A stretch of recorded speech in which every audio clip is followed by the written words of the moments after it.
The first thing I put up as I prepare this baker's rack for the winter season with my snowman collection is this fun garland that I found.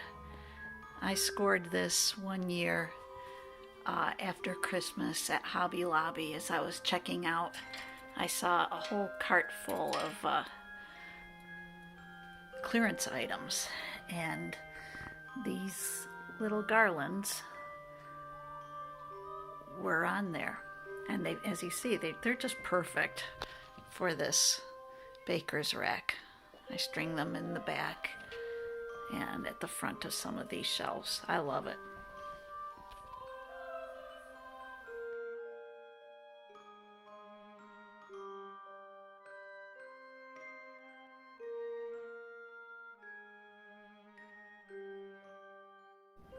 And here's how the baker's rack looks after the whole snowman display is done.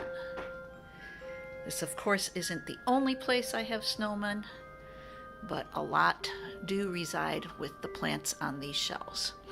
I've tucked a few more in among the larger plants that are by the sliding door, and you can see our big snowstorm has started out there.